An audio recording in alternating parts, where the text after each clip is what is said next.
for the record, that your very, very first words to me when we met outside were, "You look nice," Yeah, you do look nice. with my shirt. Yeah. And I did. I thought, I can't come dressed in my usual white shirt, Burnley tie, so I thought I'll get something a bit more flamboyant. There you go. I appreciate that. Thank you. It made me feel at ease. Good. To see you express yourself sartorially.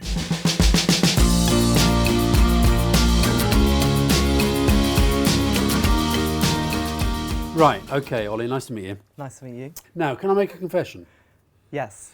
Until they told me I was interviewing you, I didn't really know much about you. That's okay. Is that okay? I forgive you. So, I want to know, did you know who I was?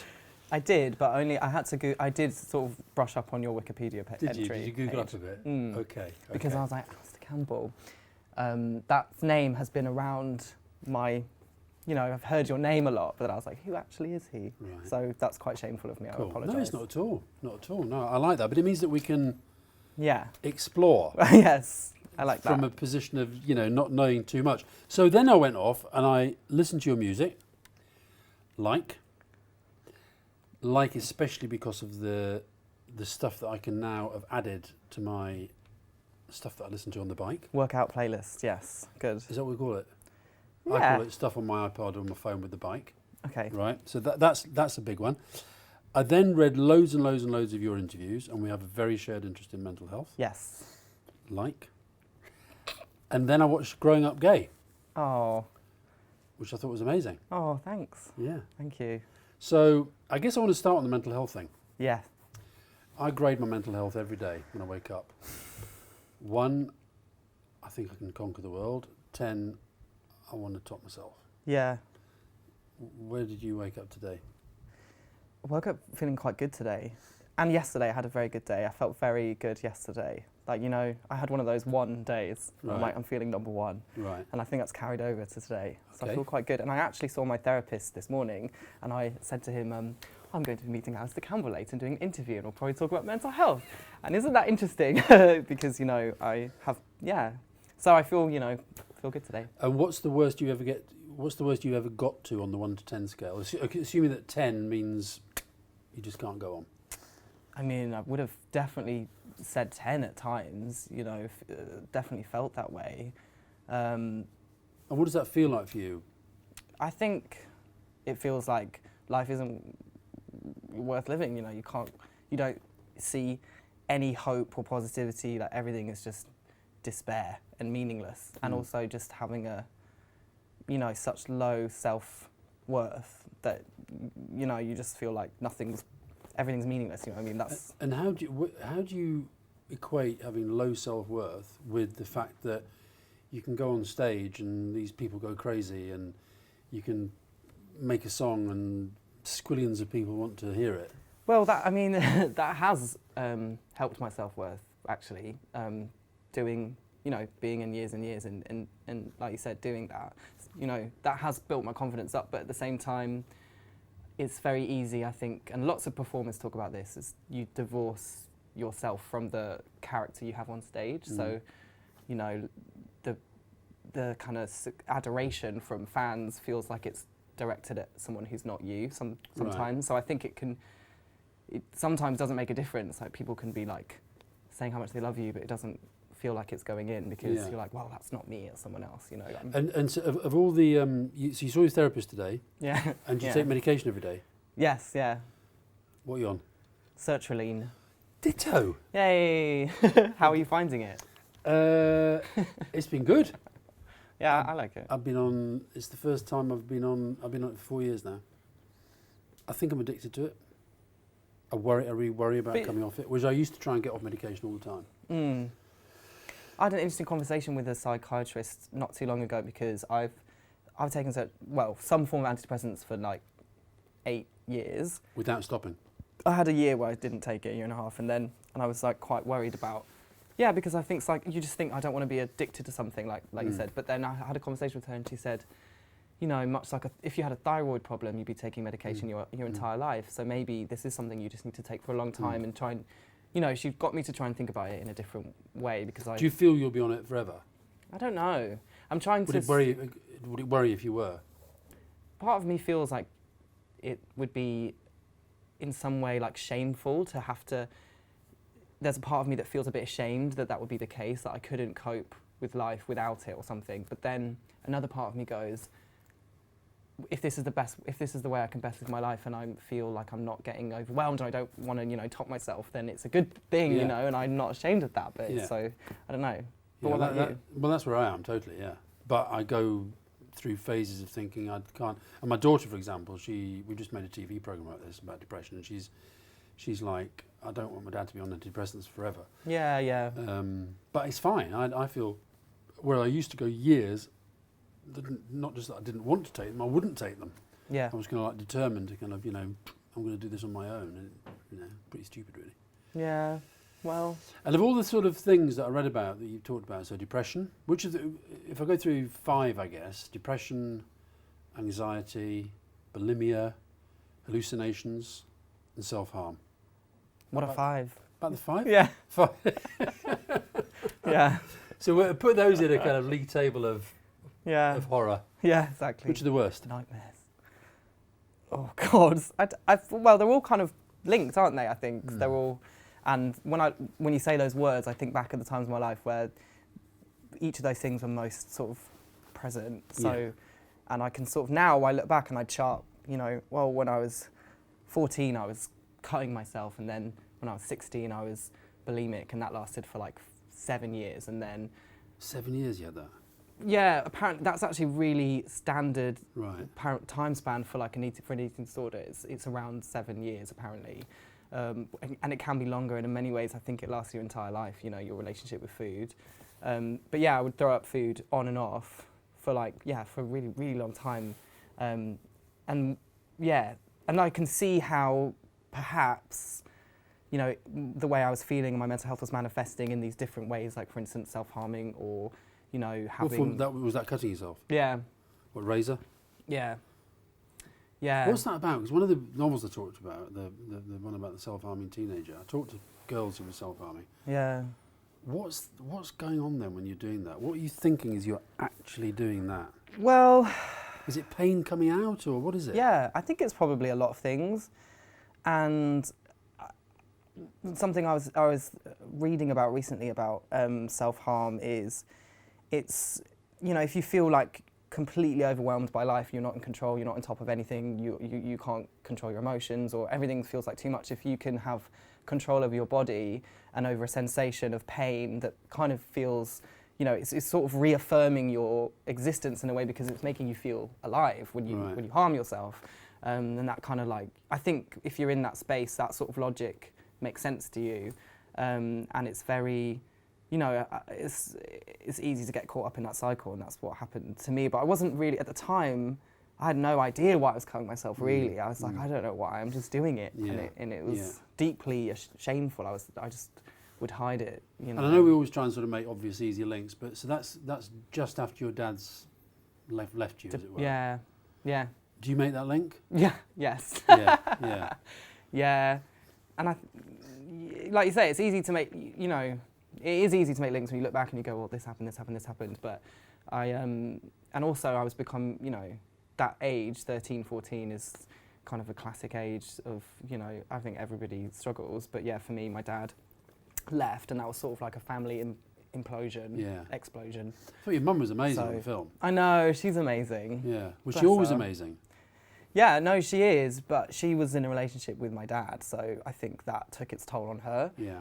And it's but so the whole, coming out, you never felt able to do that to her?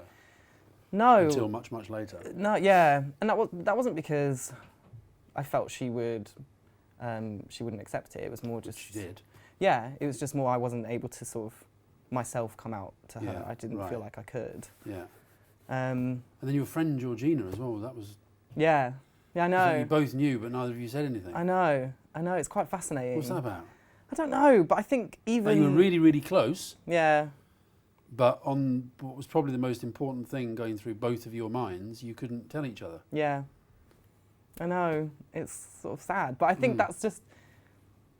Even when this would have been about 12, 15 years ago, we were at school together, but it just wasn't, nobody was out, no one really had the kind of language to even discuss desire or thoughts that maybe I might not be straight. It just didn't feel like we could communicate in that way, and we had to go on our own journeys to like be able to, I guess. Yeah, and I was interested about the bullying stuff. You got bullied for several years. Mm-hmm.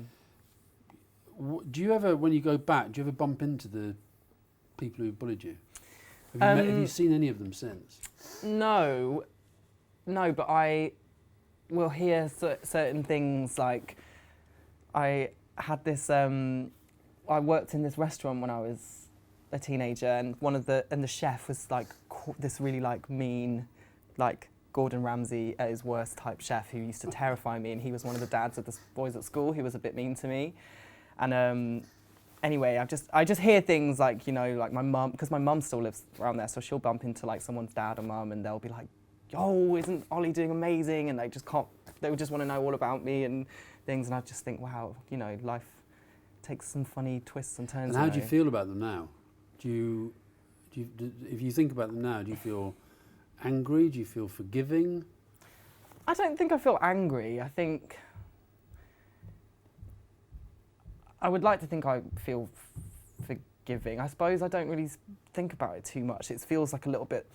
It's very strange when, I don't know if you could, maybe you relate to this, when it's like someone flicks a switch when you become sort of in the public eye, and then that sort of gets in the way of any previous relationship you might have had with them or something, like, because you just become something that someone projects onto you. Does that make sense? Yeah, but when you're like, there's another moment when you're on stage and like you've got these kind of adoring fans there and you're making a bit of a buzz. Is there never a little part of your mind that you think, you know, Freddie Fuckface who punched me in the toilet, you know, where's he now? I'm here, is there a little bit of that? Yeah, there is. Because that was like quite a drive when I was being bullied, because prove yourself. To be like, one day I'm going to be on top, you know, and like I'll show all of you, and that was just like. What was the worst thing that happened in the bullying? It never got too bad physically. It was just the relentless sort of.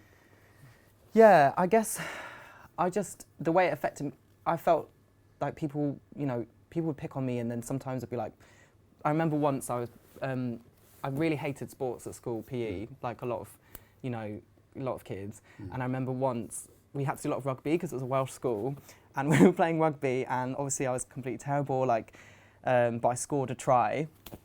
And it was the first time I ever done anything good in PE in school. And the two sort of like big lad popular boys we were walking back to the changing rooms afterwards, and they had their arms around me and they were like, "Ollie, well done, like really proud of you that you scored a try." And I was just like, "Oh, thanks guys." And then they tripped me up and like pushed my face into the mud and laughed at me. And I was just remember that being quite a low moment. Like, wow. It was, and then after that I didn't go to any PE lesson. I skipped everyone. Right. Was it a good try? I can't remember the try. I can't remember. Probably not. You no. just happened to be there. The ball came up. Probably. Yeah. There. I think it That is pretty mean. Yeah. Kids. Some of my best fights were at rugby. Playing rugby. It's all the like brutal scrummage. So but the bullies, in a way, did shape what you became. I think so. Yeah. Probably. And the thing about your dad, I mean, was that. You've not seen him at all since? I have. I have seen him a couple of times. And? Yeah. I mean, since you became famous? Yeah. Yes. Because he got in touch with you through social media? Yeah. Tried to? Yeah. Is that not a bit weird as well? Yeah, it was. Really weird. So how did you get to see him again? Eventually it was like, I think it's about time we meet face to face and have a conversation outside of, you know, social media. And so we met up, and I think the most remarkable thing, I suppose, is we've not had a relationship for, I guess, 15 years now. Yeah, you were 13 when you left. Yeah. And I realised how frozen in time my perception is of this man, you know, as my dad. Because there's a whole 15-year gap, and he's now older and a bit fat and speaking about this, and like I don't remember him saying things like that, and his accent's different. Like I don't know him, you know. Right. We don't know each other, and so that was like quite a shock. And I didn't really know how to process our meeting, even our interaction just felt very alien. It felt like this is someone who's not part of my life and hasn't been for a very long time. Right. And do you think it ever could be or not? I don't know. I think, never say never. Do you feel angry with him? I mean, I'm still working on the anger issues, yeah. But I think that's the big one, isn't it? Anger at your parents. You have to that takes a while. Well, especially if they've done bad to you. Yeah, yeah. I'm still working on it. So you're not forgiving him? I don't know. Maybe I haven't. But I guess, there's no rule book, is there, on how you're supposed to have the relationship with your parents, especially when you have like a fractured one, or one that isn't, in some ways, is very irreparable. But and was there a part of you that thought he was getting in touch with you because you'd become famous? Yeah, that was a big part. Really, was it? I mean, it wasn't like I want to make up with my son. It didn't really feel that way, no. Right. But I'm sure that was part of. I don't think it was purely motivated by I want to be next to. I want to I don't know. I'm only interested now that Olly's a bit famous. I don't think it was completely that, but that's definitely felt like it was part of it. Yeah. And so, if you had to, again, looking for simple links, if you look at your mental health issues, when you're sort of lying there thinking, where's it all come from, where would you put the balance between stuff with your dad and the kind of the bullying and the difficulties of growing up thinking you might be gay? Yeah. I don't know how I think there it's kind of it's all of it, I couldn't really sort of say the scales tip one way or the other. I think it was like a set of circumstances that And did you feel that before he left? Not really. I mean, I think I did, yeah. But I just noticed that. So I've kept diaries since I was 13. Yeah, and have I. Yeah. Well, no, not since I was 13. 16 maybe. Yeah, and I liked your diaries. Are you going to publish them one day? Probably not. I feel like. Too private. I mean, maybe after I die, someone can go through them and then they can do a posthumous edition. Yeah. Okay. Yeah, but listen, you want to have control of that before you die. No, I won't care. Get in shape, Olly. Come no, on. you're right, but I won't care then. Have it. Okay. So you keep a diary, yeah? Yeah. So, and I noticed that summer holidays, 13 years. It just something happens. I'm not writing about it, but the whole tone changes, and I'm just You're dark. it's just really uncomfortable reading. So I think who knows. And when did you first? When were you first aware of the concept that something called being gay existed? Well, I remember going on holiday. My family used to go camping a lot, to the Isle of Wight, and this was back in the day when we would have portable TVs with an antenna on it, black and white wall TVs. Yeah. And because me and my mum wanted to watch, I think it was maybe Pop Stars, The Rivals, or Pop Idol that was on at the time. And there was a TV show on, I can't remember what TV show it was, but it had these gay characters in it. And there was something gay happening, and I remember it being a bit me, my brother, and my mum and dad at that point we were watching TV, and I remember it being a bit of oh, something naughty's happening on screen. And I was like, what's happening, Mum? And she was like, oh, it's just gays having fun. And I remember thinking oh, so gay people have fun, but they're also a thing that are in a TV show. And I can't remember how old I was. And then I think that just sort of pricked my ears up, and I was hyper aware of any gay character, any gay storyline in anything. And if it was EastEnders, or if it was Hollyoaks is a big one for me, John Paul and Craig, books, films, and then Queer as Folk on TV. So, but they were all kind of in the periphery because it was too scary to kind of be this is my favourite TV show. It would be you'd watch it secretly at your friend's house. And you'd never have thought of saying to your mum, I sort of identify more with him than with him? No. No, I wanted to be straight, so that was sort of And how's your relationship with your brother? That's good. Yeah. You get it. What does he do? He doesn't work. He has he has Asperger's, and so he's not really, I guess you'd say, neurotypical in the sense that He's had a lot of issues kind of finding work within the sort of Yeah, regular yeah. system, and you know, and he has his own different mental health kind of issues, but he's really good, you know. And So does he live with your mum? yeah, yeah. 'Cause he wasn't on the film, was he? No, No. but he's like, it's a difficult one because he's very, Yeah, yeah. very sensitive. Yeah. So I don't Yeah. want to like No, I understand. compromise like any of Yeah, that. yeah. So I've kept it very like He's younger or older? private. Older. Yeah. Yeah, he's 30. But you're close? Yeah, we're really close. Yeah. Yeah. And when you sort of, when you finally did come out to your mum, Yeah. I mean, how hard was that? I just did it in a phone call, I know. and it was, my heart was racing, but it didn't feel. I mean, I said it, and it was sort of like, Mum was just like, "Oh, that makes sense." Like, Yeah. it was very. So very like you minimal. sort of built it up for years in your mind, and actually Mm. you probably didn't have to No. with her.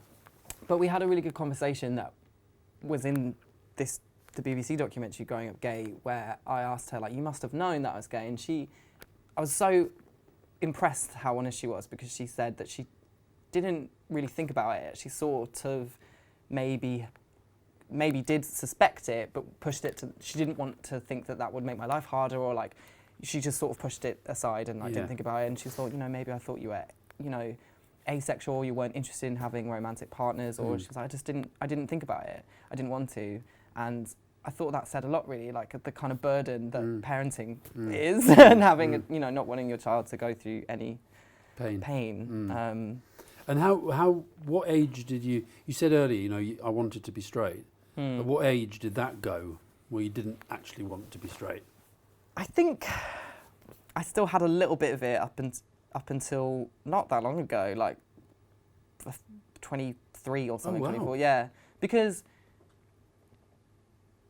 I would catch myself kind of, you know, if someone thought I was straight, I wouldn't correct them. And like lots of gay people do that, because it's a bit annoying to have to constantly tell everybody you're gay all the time. Like sometimes you're just like, yeah, whatever, someone asks you about, you know, a girlfriend or whatever, if it's a cabbie. But in those moments, in those like micro interactions, I'd realise I was just sort of like, God, I wish I was straight for this interaction, you know, and it wouldn't be a thing, and I wouldn't have to feel like I have to, you know, put myself out there and they might fucking attack me for it. But then when was the last time you personally felt a sense of homophobia from somebody? Well, I guess in terms of someone like in a, you know, like a face-to-face interaction in a street, like somewhere, that's been a couple of years actually. Right. A few years. I remember. What sort of thing would that be?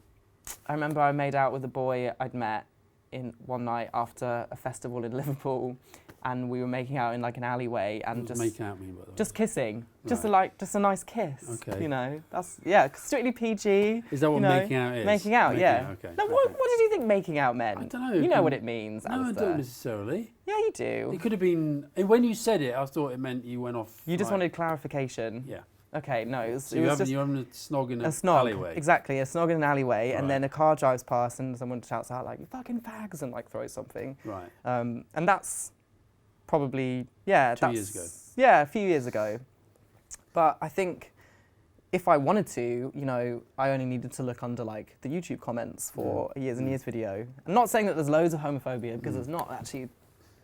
The huge majority is very supportive and Yeah. wants to celebrate, you know, sexuality. But it's there. But it's there, you know. So it feels like it's homophobia. It's you know, I think if you ask many gay people, they would tell you it's always there. It's Yeah. just whether or not you. There's nowhere like where it was. No, exactly. Yeah.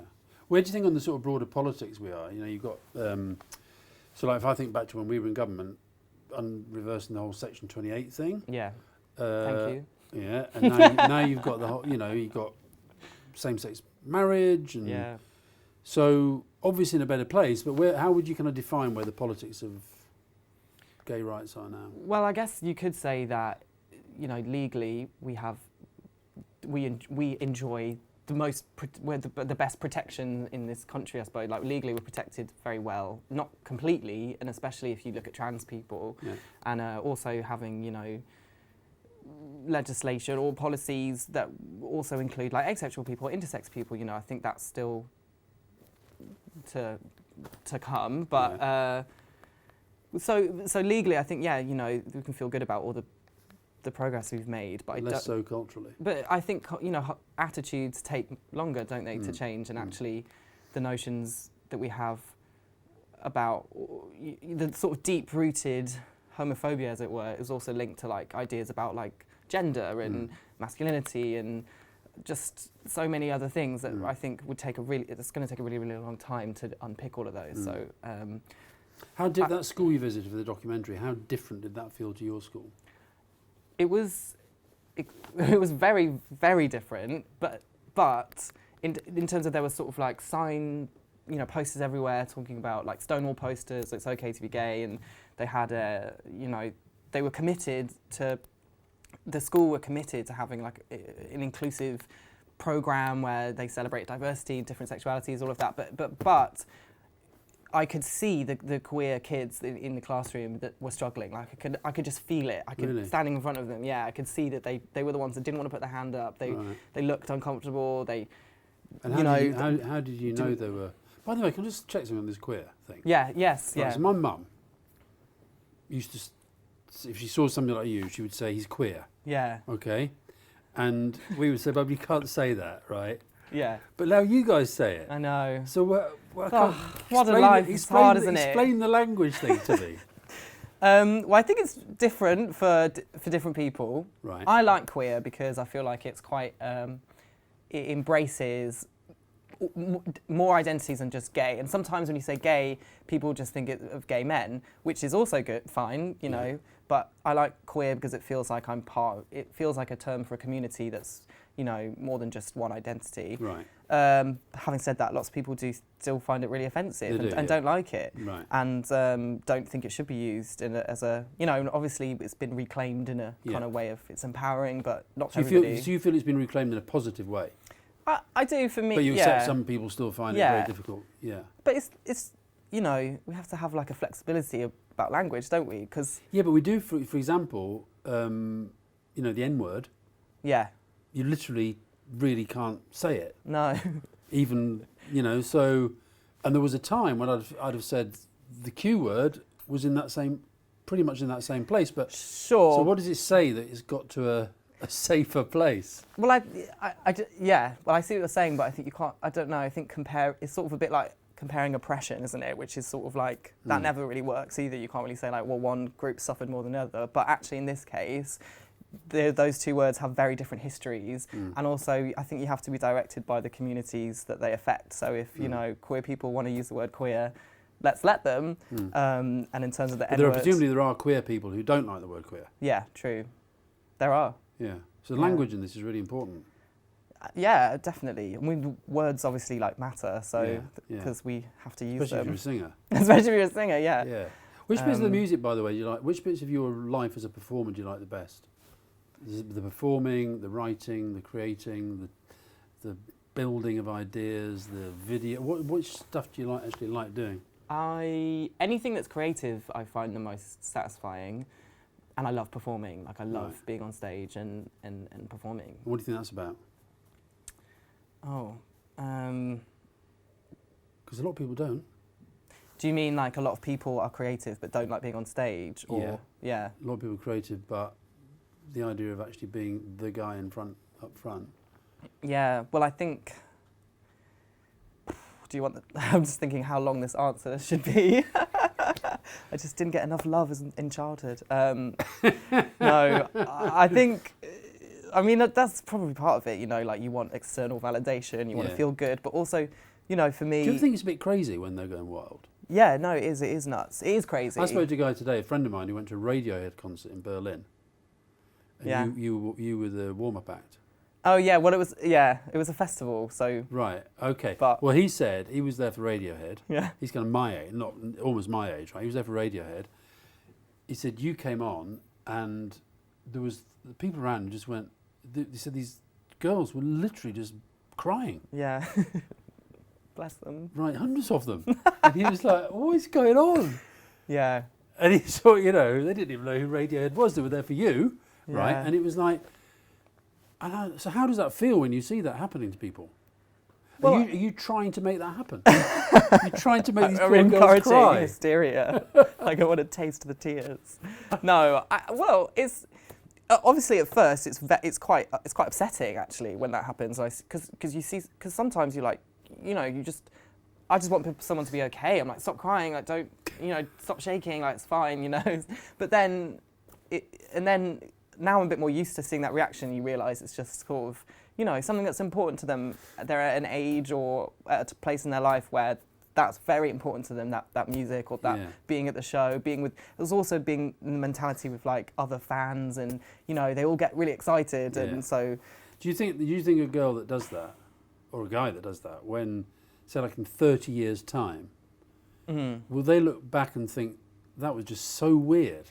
Maybe. That guy comes out on stage and I kind of collapse and melt down in tears. Well, I mean, maybe, but I think I just sort of try and see it now as like something that's just like, you know, a positive thing. You know, I'm just like, I'm lucky that this is happening for us and that's supportive. And have you ever had an artist in your life that has done that to you?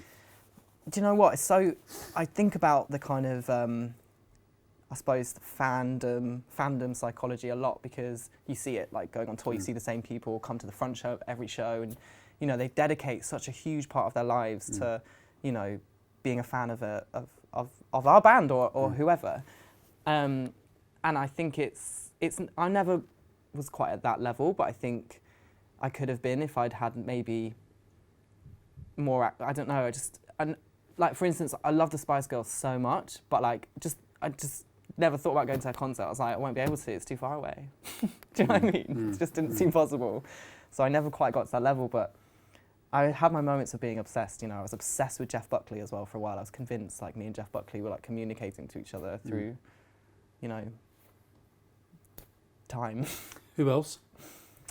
I guess the people I really, really loved were, so I love the Spice Girls and like the pop girls, so Spice Girls, Britney, Destiny's Child, but then I got into more singer-songwriters like Stevie Wonder, Joni Mitchell, Jeff Buckley. Those are probably my top 6. Great. Yeah. I think so. And today? Rihanna. Oh do you like Rihanna? Yeah, we don't know Rihanna. Just know Rihanna. No, I said, do you like her? We like that. Wouldn't know much about her, to be honest. She'd be on my list of, I'm well aware of who she is. Probably quite good for the gym, though, for cycling. Yeah.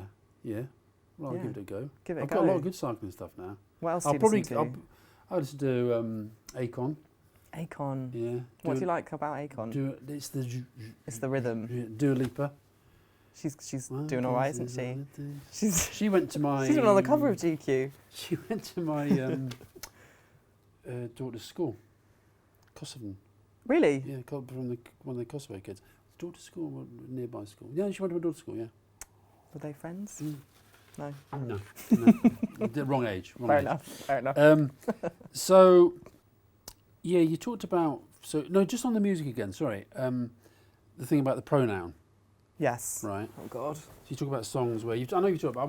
We won't do the same stuff everybody else has done. But so when you listen to other songwriters, right, or like say someone like Elton John, if you listen back to his songs, right? Yeah. They were always about the man loving and the woman. That's true. Yeah. Do you think that? How do you feel about that now? You've done the sort of the man can love the man, right? Yeah, but I feel like with Elton John it's slightly different because he wasn't writing the lyrics for most, right? Bernie Taupin was writing the lyrics. And also I feel like I always thought Daniel was just about a gay relationship. I don't know why. Did you? Right. But obviously I was just projecting, I guess. You project, don't you? You just project into it whatever you think the meaning is. I suppose... Song for Guy. Song for Guy. And he had such a kind of, to me, gay presenting persona, like so flamboyant, that it kind of felt like he was this theatrical impresario creating these fantasies. Yeah. I don't know. What was the question that I can't really, remember. whether you felt disappointed that singers in the past who were gay were not doing what you do with the pronoun. Well, I'm disappointed that there isn't more of it going on, but I think it's, you know, songwriting is very personal, so I want people to just write the songs that they want to, but then I think there's a lot of that. Maybe it is a bit of a barrier that's been in place and hasn't quite been jumped over. And you seem to have quite no, what's the right word? Sort of very warm but quite curious relationship with the two guys in the band. Yeah, yeah, I love that, warm but curious. Yeah, yeah, You're very, very different. yeah. We are. Yeah. Yeah, And yet close. yeah, Yeah. yeah. I mean, that's probably the best way to describe it. And they're not gay, No. and they sort of feel like big brothers a bit. Yeah, I think we honestly, like, being in a band is, it's just you're entering into a partnership. So you're in a relationship with those people. Like, you might be friends anyway, but you're also entering into like a partnership. Yeah. You're a business together. You're a creative Yeah. team. You work together. You live together practically. Mm. You spend every day with each other. So it's just, I don't know, for better or worse, they're like my husbands. You know, like. And do you feel like you're their leader? Yeah. You do feel that? Yeah, I do now. I never used to. Mm. But I think I sort of, the dynamic of a band needs a leader, and I very reluctantly wasn't one. I was just refused to do it for so long, but now, yeah. And was that a self-esteem thing, or a sort of, what was that? It's interesting, you just said straight out, yeah, I'm the leader. Yeah. So 5 years ago you wouldn't have said that? No. You said, oh no, I don't want to do that. Yeah. So what's happened in your life? Is that a consequence of success, or your personality changing, or what? Maybe. I think it might be a bit of both. And also, like, we've known each other for like 8-9 years. We've all changed and grown over that time, but we've stayed together, you know, so the way that we work's changed. Yeah. And just over time, it's kind of, you know, I've been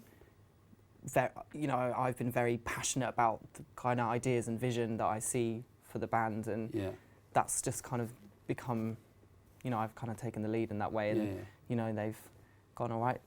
Right then. It's gone well. It's going well. It's going all right, yeah. Yeah. What's the? I want to ask you how political you are. Okay. Yeah, How political am I? Yeah. Well, I mean, I feel like, what's the sort of like barometer for being political? Like, Well, the first moment is, how do you? If I say that question, how political are you? But I feel like my sort of being alive is sort of being political. Okay. I feel like... Right, that's the start. That's the base level, yeah. If you, like, go outside, you're being political, you know, if you engaging in civil society, like, whether you like it or not, you know. Yeah. And also, I think because I take up this space where I'm like a gay person that speaks about being gay, for instance, or mental health, that's always inherently politicized. So in that space, you see yourself as something of a campaigner and a political campaigner? Well, I just think you have to accept that your actions and your words are sort of political at this point, you know, can be politicized, if you know what I mean. And then obviously, like, personally, I have my own personal beliefs and, you know, ways that I'd like to see the world change, and you know, politicians that I despise and politicians I like. So who do you like? And you ask me that? Who do you despise and who do you like? Well, you went on the Trump march, didn't you? Yeah. Yeah. Yes. Anti-Trump. Yes. I'm not a fan of our Prime Minister, and I grew up, you know, my mum's super Labour, you know, so, and my gran, you know, we all love Jeremy Corbyn, like, in the family. So I feel like, and those are very deep roots, you know. I feel like I could never not vote for Labour, or I could never vote for the Tories, you know, because of that.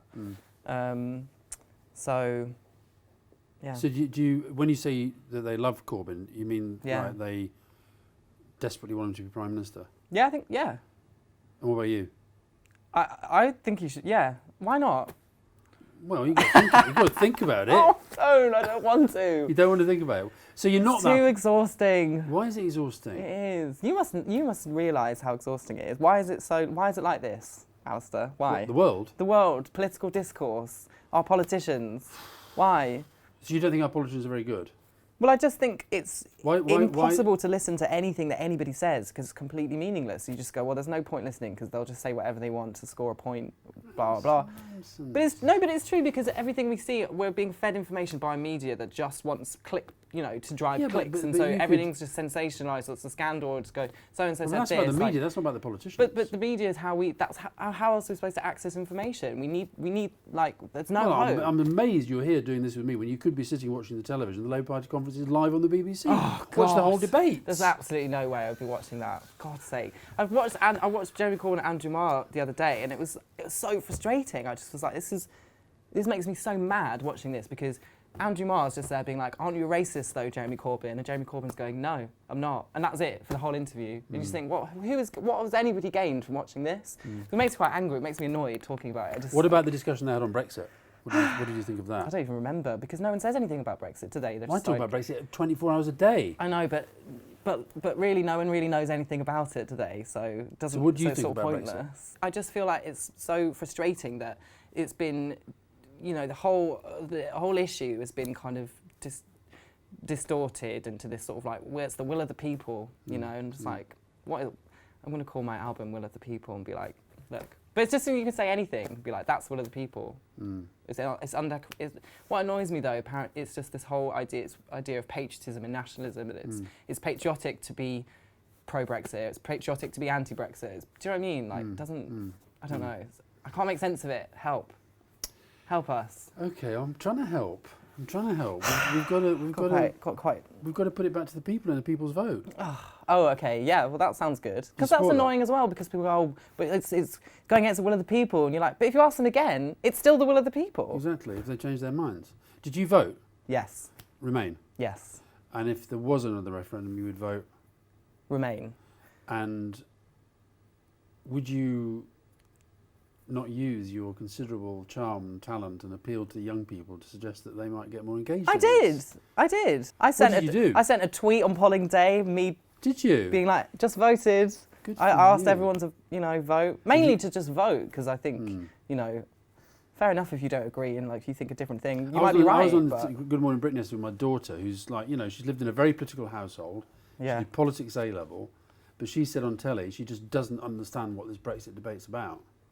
Well, I don't blame her. Yeah. So, yeah, that's the basis on which we had the referendum. We expected people to take this massive decision for the future of the country. Well, exactly. You think, And that's oh, a mess. I thought the whole point of sort of democracy and like having elected officials is they were meant to sort of know about these things. Yeah. Like I don't really know the ins and outs of the EU, or how the EU works, or all those things. That's literally what your job is as a politician, is to know that for us. We elected you to do that, and now you're telling us that we have to make this decision that we have no idea how it's going to impact the rest of our lives or generations in the future. But you think that if it did go, but I agree with that, by the way, and that's why David Cameron, Yeah, he just fucked off, didn't he? he just went off and what he'd done at ISA, put his trotters up on the beach in the south of France. Yeah.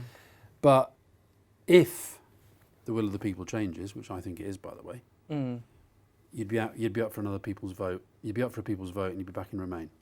Is that what Yeah. you're telling me, Ollie? Is that what you're telling me? Yeah, yeah. Ollie, I've got to know Yeah, that. it is. It is. Oh, God. And how about doing a few gigs for us for the campaign? How about that? You be up for Oh, that? I see what you're trying to do now. Yeah. You're trying to get me to sort of like Yeah, really get on board with this. totally. Yeah. I mean, look, Christ, we give you an award at the GQ, blah. Hey, I liked your speech, by the way. Oh, thank you. Yeah. Thanks. That's when I thought, and Fiona, my other half, she was there, and she said, he's got something. There you go. Feathers on his top. No, it wasn't just the feathers on it, it was what you said. See, I Oh, listened thanks. to the substance. That's nice. Thank And you. the substance was interesting. I was surprised actually that I thought, because I'll be honest with you, GQ Men of the Year is not something I saw myself being like really ever a part of. Just was like this is quite. I know it's quite curious to me that such a thing exists, and so I was surprised that not more people weren't talking about. I thought someone else would mention male suicide, because to me that's like such a huge issue affecting men. But No, yeah. it's a strange thing, isn't it? Yeah, there was sort of strange mix of speeches, weren't there? Yeah, and also it's an award show, and people just want to like have their nice things and Yeah. go home and congratulate Yeah, but I think the things themselves, that get but- remembered are when people actually do say something memorable Yeah. or yes. perform, like John Legend thought it was amazing. Yeah, Yeah. he's pretty good. But no, I thought it was really powerful what you said, and that's what made me think you probably are quite political. Thanks. Well, Yeah, I think. Well, yes. Then I think I am. Yeah. I think it's important. Well, what I've discovered is it's important for me personally to just engage in politics, engage in activism in that way. Yeah. Just because it's So engaging meaningful. activism. So you've signed up for the People's Vote concerts. Where should we do them? Oh God. Should we do Wembley, O2? What should we do? We just camp We do as outside the House of fundraisers. Parliament. What about that guy in the film, by the way, who at one point you were worried? I've forgotten his name now. Sean. You were worried he was going to kill himself. What's happened with him? He's good, I think. Yeah, Yeah. okay. Well, we emailed not long ago. Yeah. But I hear that he's doing well. Yeah. Good. Yeah. Actually, I want to throw that quote at you. Success is overwhelming. People talk to you differently. Yeah. Right. Just unbundle that one a bit. Um, Who talks to you differently? well, I was mentioning that. Well, my dad, for instance. Mm-hmm. People that you walk down the street and people want to come up to you. And How recognised are you when you walk around? well, since I have red hair, I think very. I mean, Would you go on the tube? I recently have stopped going on the tube Because? because I have I still take the tube sometimes, but I just feel disgusting on the tube, and it's just stressful when I'm like eating a Pret sandwich or like trying to. On the tube? I've got my bags and everything. Yeah. You're eating and sandwiches on the tube? I know. I know. And then you'll see someone like taking a picture of you sneakily, and Do they I take a just picture find it rather a than bit come and talk to you? stressful. Well, sometimes if they come and talk to everyone's, that's the thing. Like everyone is so. I think what it's really nice being. It's really nice. People come up to you because they love the music. Yeah. They genuinely love it, or they love something about the band, and it's all and people are really nice, and that's great. People taking pictures sort of like sneakily or not saying anything to you or just is a bit annoying. It's a bit annoying. But like, so if you get into an average tube carriage, let's say there's 30 people in there, yeah. how many of them recognise you? Maybe one, maybe? No. Yeah. Well, I don't know. I'm just sort of trying to be like, maybe one? Theresa May in a word. In one word? Mm. Okay, this isn't one word, but I'll tell you what is the most sort of like, the thing that frustrates me most about Theresa May is that I feel pity for her. Like I watch her and I hate the things that she's saying. I hate what she stands for. I think she has like a demon headmaster vibe about her sometimes, where she'll like do something evil, like she's an evil robot.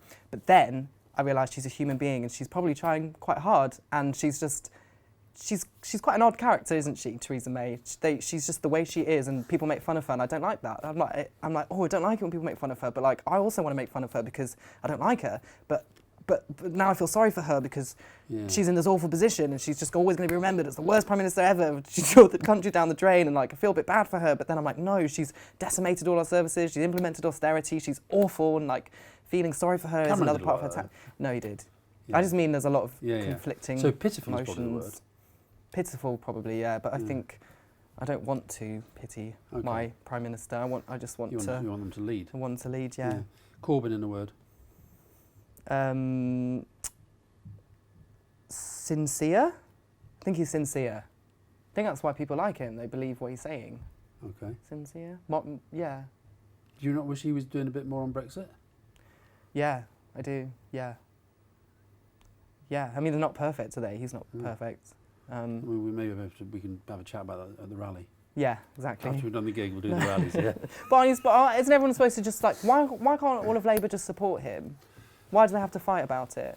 About Brexit? About Corbyn? Because there's a real disagreement about some of the direction and some of the policy. I know, but everyone knows it's a two-party system, don't they? So why can't they just get behind their leader?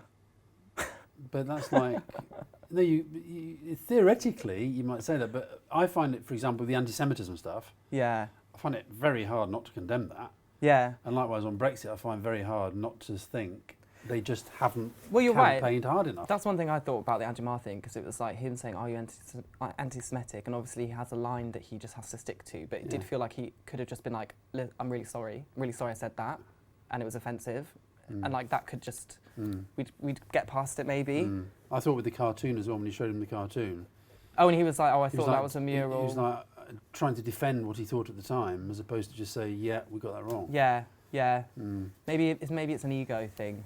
Men and their egos, Alistair. I know. Very fragile. I know. That's why you and I have done well, isn't it? By just shedding our egos. I'm always, yeah, exactly. Donald Trump in a word. Repugnant, Mm. repulsive. That's good. Okay. Yeah.